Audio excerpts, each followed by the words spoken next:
Hi, viewers. This is Upesh Jain, founder and host of the Exec Talk channel, here with Dilip Saraf, LinkedIn's top career coach.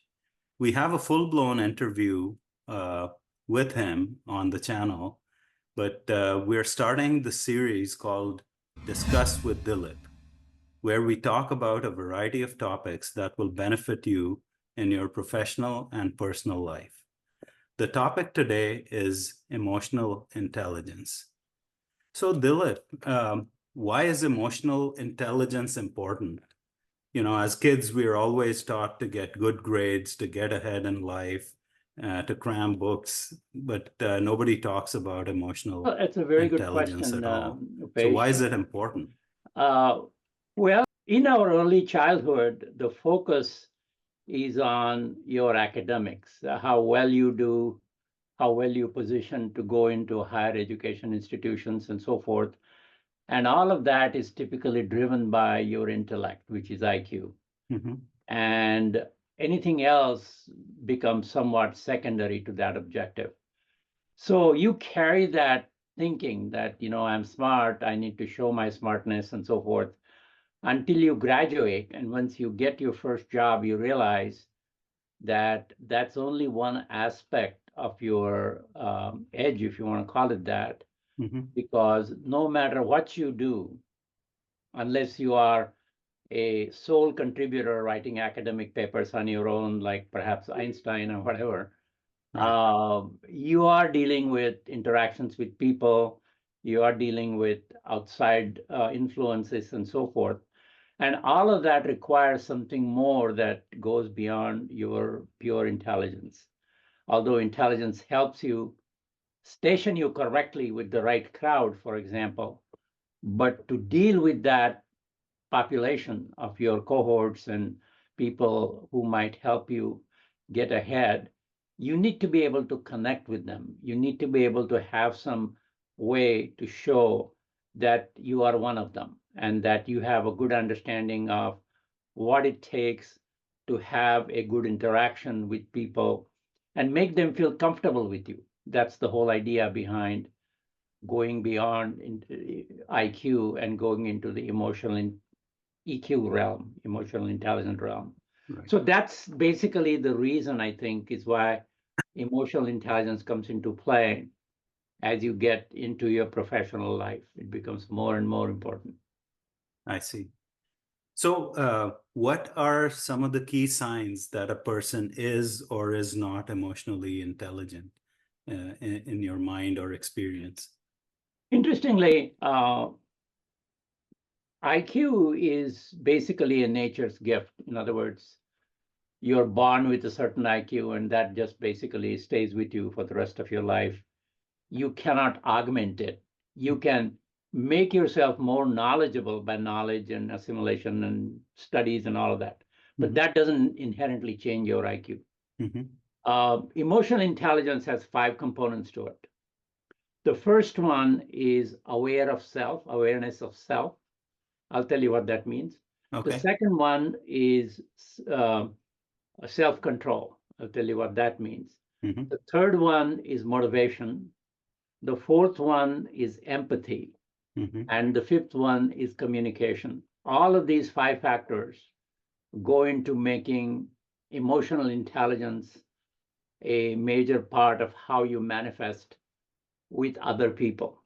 It has nothing to do with intelligence. That's somewhat orthogonal Mm-hmm. to emotional intelligence. So let's take one by one.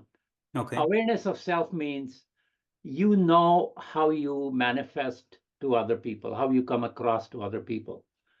And people who have deficient EQ, they don't even know how they're coming across to other people. They will either insult them, they will keep talking over them, they will not listen to them. All of that Mm-hmm.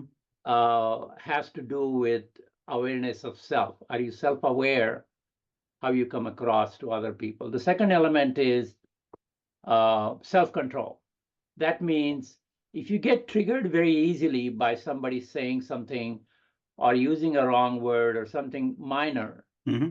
that if you lose control over your demeanor, Mm-hmm. then that's lack of self-control. And having that control over your manifestation, how you come across to others is very important, because people will try to trigger you, people will try to throw you off, people will try to undermine you. All of those things happen in interactions with people.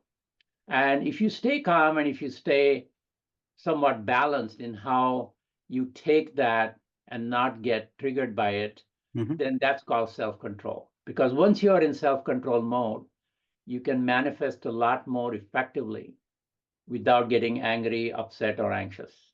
It's just the human nature. You're looking at things more objectively.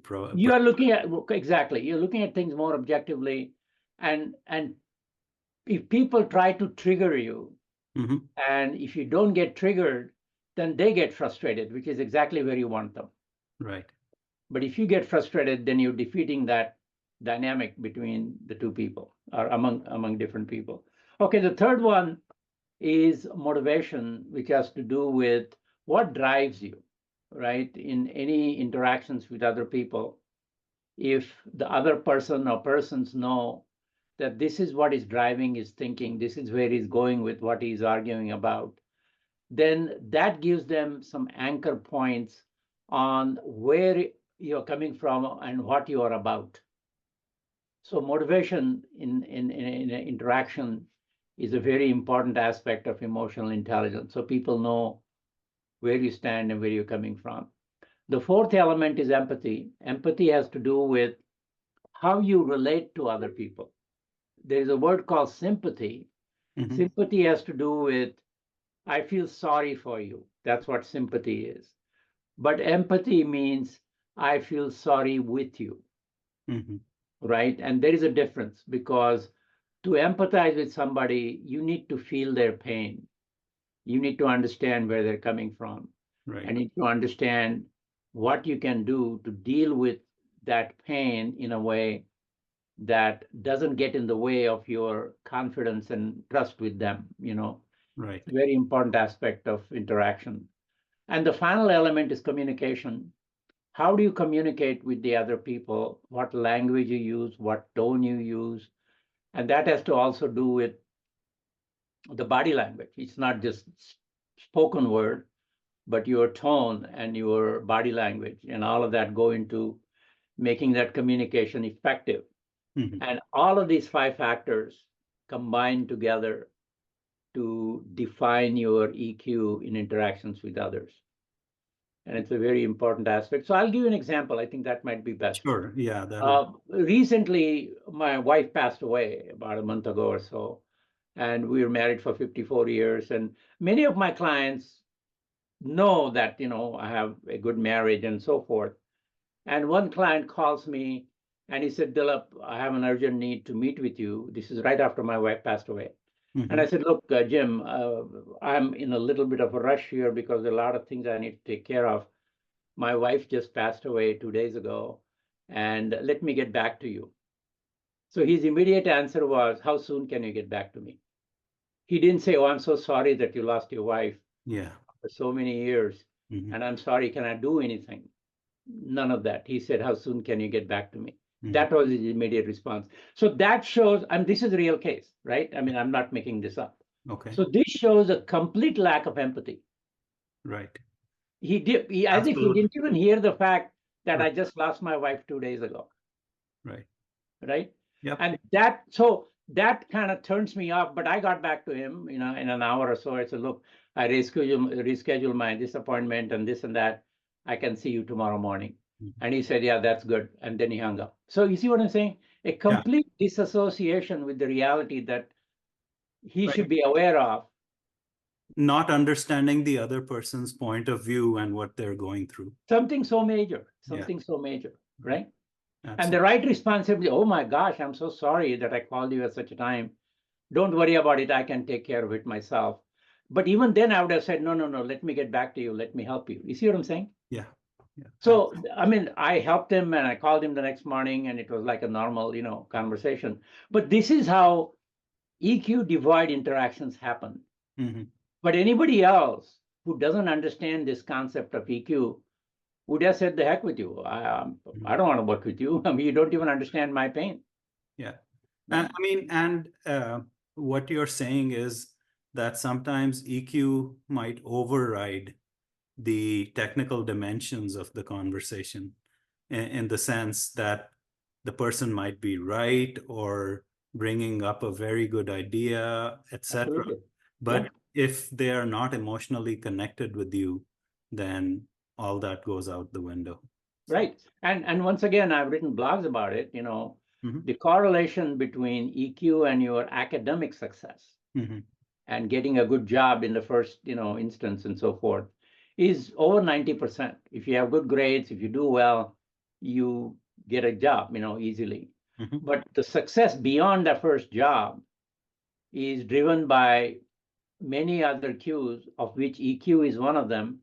And the correlation between IQ and that success, adult success, is only 20%, not 90% as it was in your academic life. It's that important. Right. So, Dilip, can you work upon your emotional Oh, intelligence absolutely. skills? Yeah. It's a, you know, nature skill is the IQ. You Mhm. cannot change it. Right. But nurtured skill, which Mhm. is developed and you can nurture it, is all the other skills, emotional intelligence, political intelligence, and many other intelligences people can develop on their own. Mhm. And that's what drives their adult success and professional success. Okay. And how do you stand to benefit by emotional intelligence in the real world? I guess the connection opens doors for you is one obvious one, but are there any other benefits? Oh, there are tremendous benefits. I mean, emotional intelligence has to do with how do you connect to get what you want. And human beings are emotionally driven. Mhm. I mean, they say, I look for data and this and that, and which is all very good. But when it comes to making decisions, right, people are driven by the emotions that are triggered by virtue of the interactions that they have with others. Mhm. And that's where the right brain and left brain combination comes in. Mhm. So just to give you an example, Right. if you are, a left-brained educating people, Mhm. then on the other side, on the right brain, you need to show how to entertain them while you educate them. I see. On the one hand, if you are informing them, which is the left brain activity, on the right brain, you need to inspire them. Right. You see this two sides, inform and inspire, educate and entertain, right? Okay. So part of the emotional intelligence is understanding how the right brain and the left brain function together. Left brain is logical, Mhm. right brain is emotional, creative. And if you understand how to bring them together with the right communication that you can do. So I'll give you an example. So let's Mhm. say that you are informing, which is the left brain activity, logical activity. The corresponding right brain activity would be inspire. So Mhm. not just inform them, but inspire them with some stories, inspire them with some challenges, inspire them with something that helps them get that information internalized better, right? So Mhm. let's take another example. The left brain activity would be educate, Mhm. to analyze and say this is how it works. This is the analysis of this phenomenon, right? Right. And the corresponding right brain activity would be entertain. So tell them something that's entertaining to make that particular educational part stick, Right. right?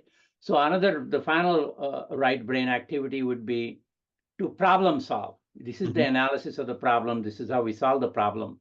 Mhm. And the corresponding right brain activity would be to challenge them, would say that, look, we solve this problem now, scale it up and Mhm. apply to the entire humanity. This is how you can challenge them. So if you can understand how the right brain and left brain work and what are the triggers, right? Educate, entertain, right? These are the triggers. These are the corresponding uh, attributes on the right and left brain. And these are the six elements that we talked about. So all of that requires very high EQ kind of a person Right. to communicate effectively.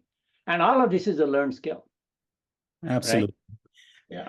So thank you, Dilip. This was a great insight into emotional intelligence. Mhm. And, what are the ingredients, how one can develop it, what happens if it's missing, and then eventually what are the benefits of it in your professional and personal life.